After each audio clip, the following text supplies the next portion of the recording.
The desert wind cut through Eli Jaren's patched-up jacket as he sifted through another pile of scrap. The twin suns hung low, casting a copper haze across the bone-dry yard. Rusted ship panels, decommissioned plasma rigs, broken droids, none of it valuable, just barely enough to keep his meager credits flowing. Every breath he took carried a metallic taste. He didn't notice it anymore. Eli had been at this for years.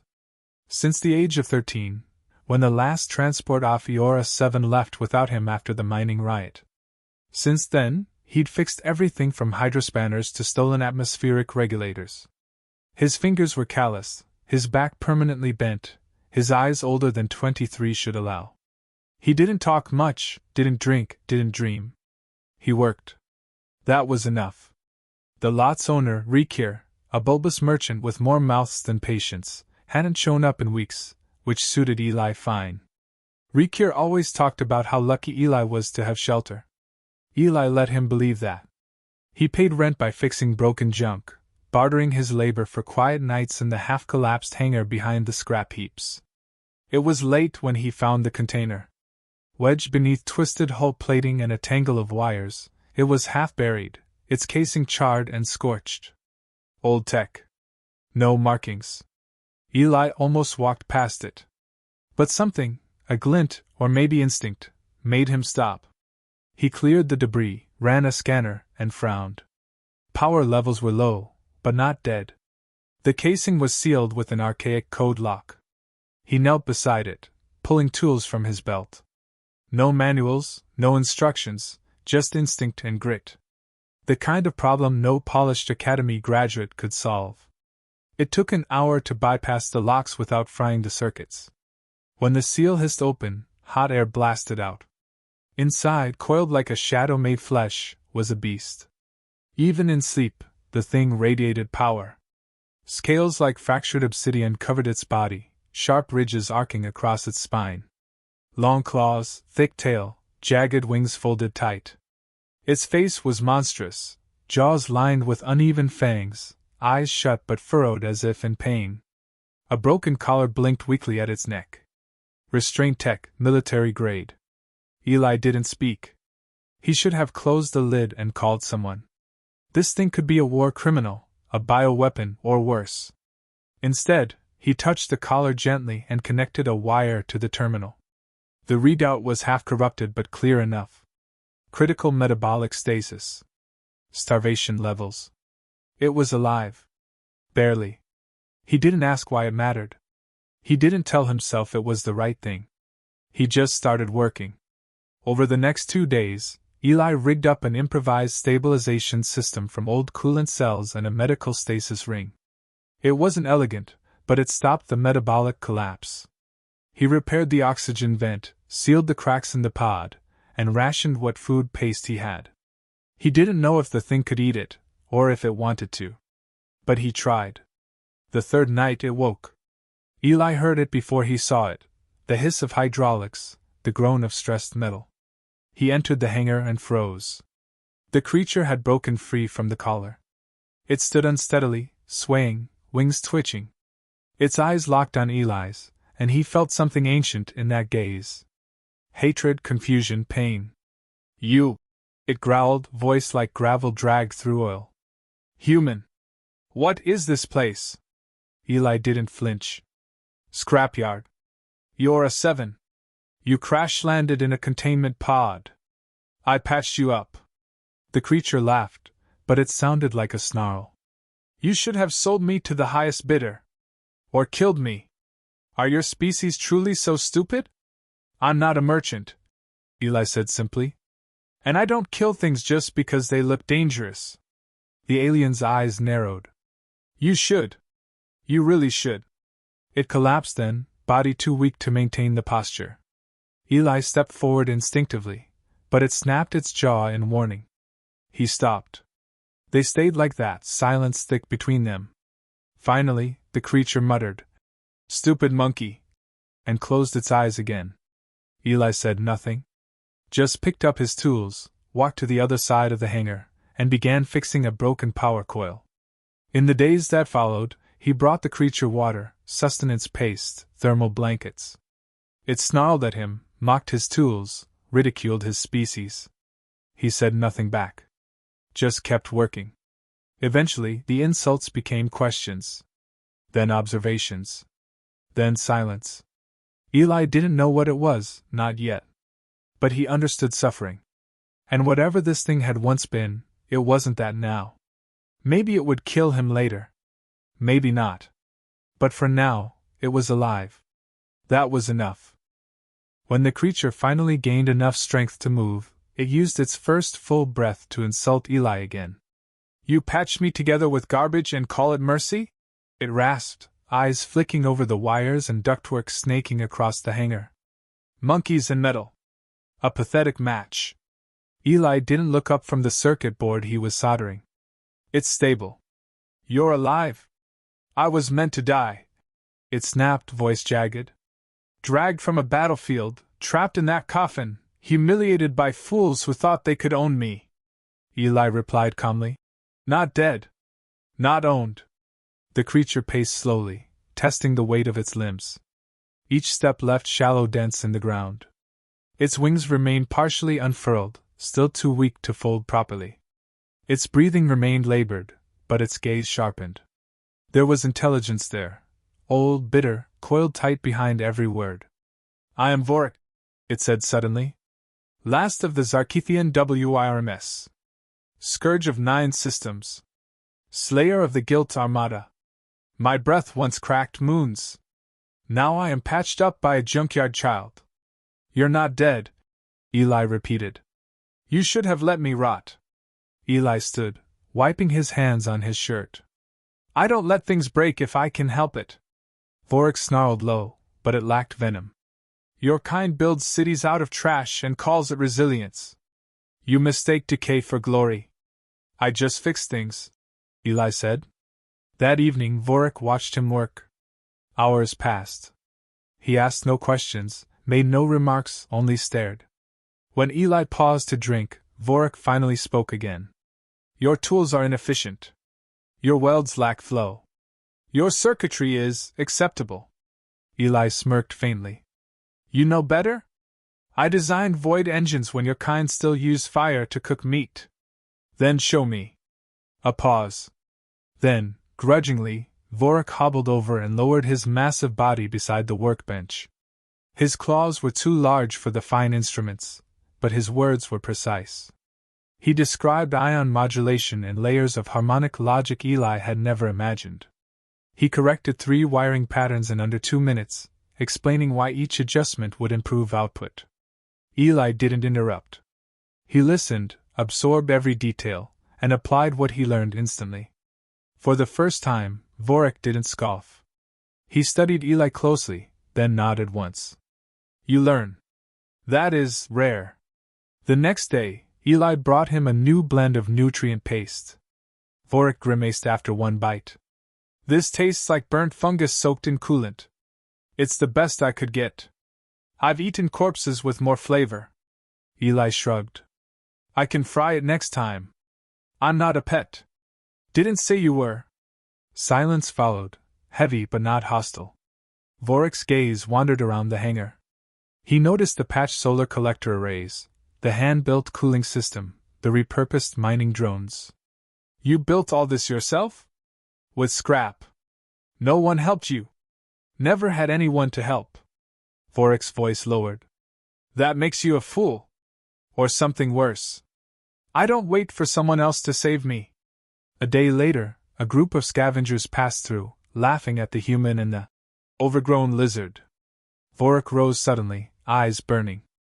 Eli held up a hand, whispered, "Don't. They mock you? They mock me. They don't matter. You tolerate disrespect like it's air. I don't waste energy on noise." That night Vorik said nothing. But in the morning, the scavengers were gone. Their campsite burned. No one spoke of it, and Eli didn't ask. As days passed, Vorik shared pieces of history Eli had never heard. How the Zarkithians had once roamed the stars freely, unmatched in battle, feared and hunted by all. How the galactic powers allied to bring them down, not for justice, but out of fear.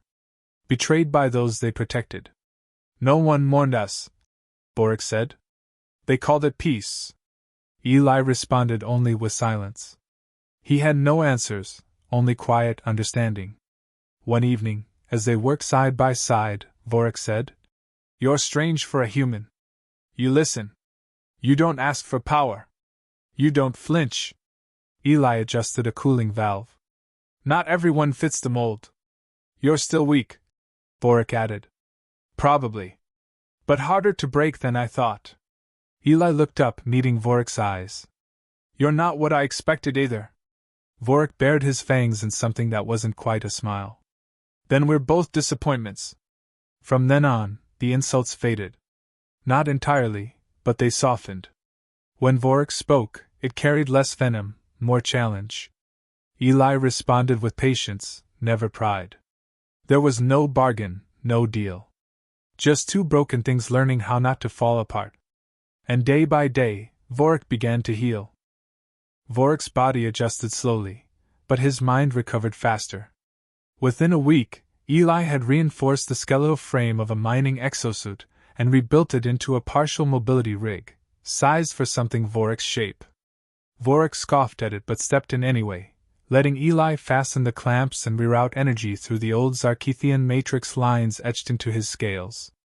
The fusion of alien anatomy and human tech was unstable, but it held. "You cobbled together a prosthetic war harness from garbage," Vorik muttered, testing its movements. "Impressive, if suicidal."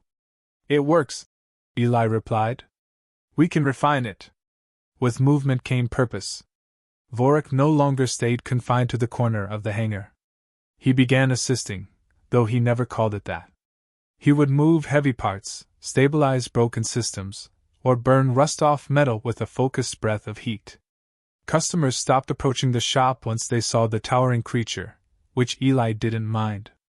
Word traveled, but Eli didn't care about the fear. The scrap kept piling, and Vorik remained. Their conversations turned deeper. Vorik began describing principles of matter manipulation, Warfield harmonics, and ancient quantum resonance structures.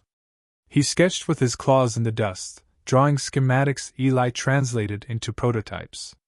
Together they created a small kinetic capacitor array from what used to be a toaster coil and 4 broken shielding plates. It stored 30 times more charge than the standard units Eli used. "You understand without ego," Vorik observed one night. "Your kind typically chokes on its own cleverness." "I learn fast," Eli said. "Because I don't have time to learn slow." Vorik's tone shifted. "You remind me of the younger Wormkin. They too thought cleverness was survival. Until cleverness wasn't enough. Survival isn't the goal. Not anymore." That comment made Vorik pause. He didn't ask what Eli meant. Instead, he told the story of the betrayal at Korvax Ridge, how Zarkithians answered the call to defend a planet under siege, only to be met by their allies' guns. How, when the stars burned above them, their own names were wiped from records, labeled as monsters, not saviors. "They were afraid of us," Vorik said. "We were strength without leash. They made you a lesson. They made us ghosts." That night, Eli spent hours rewiring a scavenged thermal emitter using a method Vorik had described. It pulsed with a steady hum, perfectly calibrated. Vorik watched, eyes narrowed. "You build like a Zarkithian engineer now. Without claws. Maybe you're rubbing off on me. I doubt it. But perhaps I underestimate infection." One afternoon, Eli returned from town with cracked ribs and a split lip. A local enforcer had tried extorting him for protection money. Eli refused. He didn't mention the details, but Vorik noticed the way he moved. "Why didn't you fight back?" Vorik asked. "Because that would have made it worse. You are not prey. I pick my battles." "That is a poor excuse." I still walked away. That night, without a word, Vorik left the hangar. He returned hours later, silent, ash clinging to his claws. He didn't offer an explanation. Eli didn't ask. From then on, no one bothered them again. They continued building. Vorik helped Eli design a reactive armor mesh from discarded stealth netting. Eli modified an old AI core to assist with diagnostics, and Vorik restructured its logic flow to anticipate environmental hazards. Together, they designed a drone that mapped electromagnetic fields in real time, useful for tracking weak signals in dangerous terrain. You create with desperation, Vorik observed. It sharpens your edge. I create because I have to. Vorik considered that. That's the only real reason. As they worked, Vorik started naming things. Tools. Devices. Even the drone received a Zarkethian designation, *Draxtel, * meaning silent wing. Eli didn't stop him. The name stuck. In private, Vorik practiced walking, stretching his wings. He still lacked flight strength, but range returned. His claws grew sharper, his gaze clearer. His frame no longer sagged. The old fury remained, but it was controlled now. Measured. You are no longer a simple mechanic, Vorik said one evening. You have become something else. I'm still just fixing what's broken. No. You are reforging. The distinction felt heavy. Final. One day, Vorik watched Eli repair a capacitor that had exploded in his hands. Blood ran down Eli's arm, but he didn't stop until it was working. You are fragile, Vorik said quietly. But you do not break. Eli looked at him, eyes tired but unwavering. Neither did you. For the first time, Vorik didn't respond with mockery. He nodded. Trust, once foreign, had become habit. They still argued, still challenged, but never turned away. And in the silence between sparks and circuits, something unspoken held firm. The signal came without warning, an encrypted pulse buried inside a decaying satellite. Eli picked it up while calibrating the drone array. The origin was unmistakable: deep orbital range, military channel, old Dominion frequency. Vorik recognized it instantly. They're hunting, he said. That signals a leash. Eli decoded what he could. A retrieval squad had been dispatched. Coordinates matched the outskirts of Eora 7. They weren't broadcasting openly, which meant they weren't here to negotiate. You think it's for you? Eli asked. It's not a rescue. It's cleanup. They want no trace of me left. Eli paused, considering. You could run. I don't run. Not anymore. They'll bring weapons. Then let them try. But Eli knew better. This wasn't a reckless brute talking. It was a strategist who understood what was coming. Vorik wasn't interested in surviving out of pride. He'd accepted long ago that survival meant resistance. Still, raw power wasn't enough. Not against orbital firepower. They prepared in silence. Vorik adapted the mobility rig, modifying its stabilizers for torque redirection. Eli rewired the kinetic arrays they'd built weeks ago, now refitted into portable charge dampeners. They reinforced the hangar's structural plates, converting parts of it into a defensive matrix using shield scrap and reverse-engineered stasis tech. Vorik scoffed at Eli's methods but helped, correcting alignments, improving energy flow, teaching while fighting the clock. I've faced dreadnoughts, he said as they installed the last capacitor coil. But your paranoia is efficient. They'll come fast, Eli said. And from orbit. I'm betting on pulse drop. 3 waves, Vorik predicted. Recon first. Then suppression. Then extermination. Eli nodded. We stop them before phase 3. Vorik stared out across the empty plains. They think I'm broken. That I forgot what I am. You didn't. No. But I did forget something else. What? What it felt like to matter. The first ship arrived at dawn.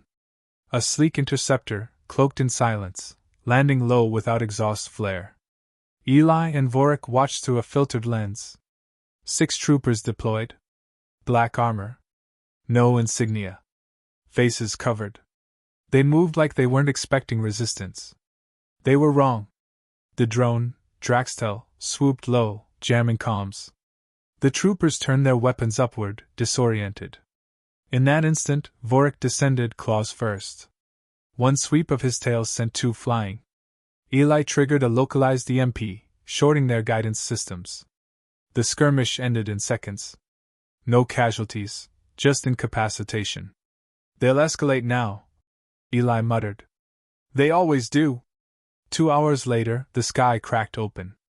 A transport-class gunship dropped a payload, signal flares, plasma buzzers, mech units. Eli launched a makeshift shield arc. The barrier held, just barely. Vorik surged forward, exosuit roaring. He struck with precision, not rage, disabling joints, shattering optics, tearing control modules from the machines. Eli stayed behind the lines, rerouting energy from the collapsing grid to sustain the dampeners. They didn't win easily, but they didn't lose. The gunship retreated. By nightfall, a message was broadcast across all bands. Surrender the asset. Last warning, ****. Vorik listened in silence. Then, quietly, they fear what I know. Eli didn't ask what that meant. He already understood. What do we do if they don't stop? We burn the leash. The final wave came as predicted. 2 dread drones and an orbital strike pod, descending with the weight of judgment. Vorik stood at the center of the yard, eyes burning. Eli, in the bunker, activated every relay, every coil, every trap they'd laid in silence over weeks. Pulse detonators fried circuitry mid-descent. 1 drone spiraled, crashing hard. The second managed a landing, but its main cannon never powered up. Vorik tore it open before it could lock. The orbital pod struck the far end of the yard, launching shockwaves. Eli was thrown off balance but crawled back up. Vorik didn't wait. He entered the crater. Inside stood a single armored figure, tall, faceplate darkened. A handler. You're supposed to be dead, the voice said. I was, Vorik answered. Then a human ruined it. He fixed you? No. He reminded me. What? That you're just a beast? Vorik's eyes narrowed. That I was never theirs to cage. The fight was short, brutal. Power met purpose. Fury met focus. Vorik struck not with anger, but with clarity. When the dust settled, the handler lay broken. Eli approached slowly. That all of them? For now, Vorik said, breathing hard. They'll be back. Or worse. We'll be ready. Vorik turned to face him, silent for a long time. I never thought I'd fight again.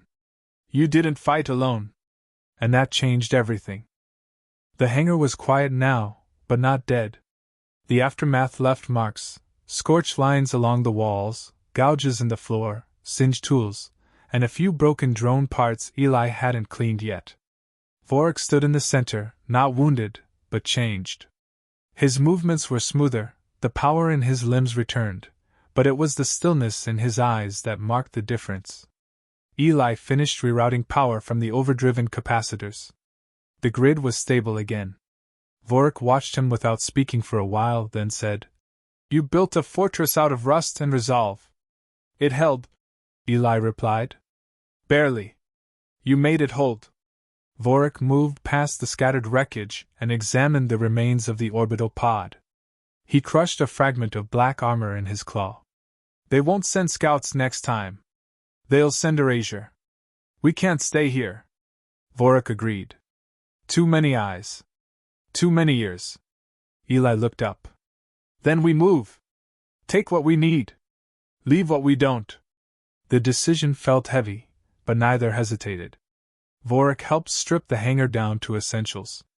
Salvageable tech, weapon cores, energy modules, and tools. Eli packed data archives, encrypted blueprints, and prototypes. They loaded it all onto a transport Eli had long ago pieced together for emergencies, a clunky hauler with mismatched thrusters and a reinforced core. Vorik examined the ship's systems. It's a patchwork mess. It flies. I've seen worse, Vorik admitted. You hid brilliance under mediocrity. Wasn't trying to impress anyone. You succeeded. Before they left, Eli looked at the empty space where the workbench once stood. I spent 10 years here. And you're still alive. That means it wasn't wasted. As the ship lifted off, they didn't speak. The ground shrank behind them, and with it the shell of a life Eli had built in solitude. Ahead lay the unknown, but he wasn't alone anymore. Weeks passed among drifting stations and backwater systems. They traveled under fake registries, avoiding main lanes. Vorik adjusted quickly to spaceflight again. He taught Eli how to optimize reactor flows using Zarkithian flux patterns. Eli taught him how to jury-rig broken hull seals in 10 seconds flat. Together they upgraded the ship until it ran smoother, quieter, and faster than its appearance would suggest. They built new systems on board. A cloaking mesh powered by gravitic bleed-off. A harmonic disruptor that could erase small crafts from basic radar. Vorik created a failsafe that could overload enemy sensors if they were cornered. Eli designed a navigational bypass that mimicked Dominion beacons without detection. "We're not just surviving anymore," Eli noted. "No," Vorik said. "We're planning." During the quiet stretches, they spoke of what came next. Vorik had knowledge, buried caches, abandoned outposts, shattered archives no one had touched in decades. Places where data and tech had been erased from public records. Together, they could retrieve them. Use them. "Rebuild Zarkithian tech?" Eli asked once. "Something better," Vorik answered. "Human creativity with WYRM design. Balanced." Eli hesitated. "People will come for it. Try to control it. Then we don't give it to people who seek control." They began broadcasting signals, encrypted, scattered, targeted. Not invitations, but traces. Hints to those hiding, broken, forgotten. The kind who'd been discarded by empires and hunted by their own kind. One by one, responses trickled in. Survivors. Outcasts. Not many, but enough. A map started forming. "We're building something," Eli said. Vorik nodded. "Not an army. A reason." They started meeting allies, some human, some not. All with stories that echoed loss, betrayal, and survival. Eli shared what they'd made. Vorik offered history stripped of propaganda. They didn't ask for loyalty. They asked for honesty, strength, and the willingness to protect without domination. The movement was small, but real. In time, Vorik began speaking to groups. Not as a warlord, but as a witness. He told them of the past, not just the victories, but the betrayals. The lessons. Eli followed with demonstrations of what hybrid tech could do, not to destroy, but to defend, restore, and advance without cost to autonomy. One night, after a long planning session, Eli asked, "You still think humans are weak?" Vorik didn't answer right away. Then, "Most are. But not you. And not those like you. Still just fixing what's broken." "No," Vorik said. "Now you're building what should have existed." The fire between them wasn't vengeance anymore. It was clarity, born from the ruins of two lives reshaped by necessity and choice. Eli hadn't inherited power. He'd earned something rarer: trust. Respect from something once feared across systems. And in turn, he gave that creature what war never had: purpose without chains. Whatever they were forging now, it wouldn't be forgotten.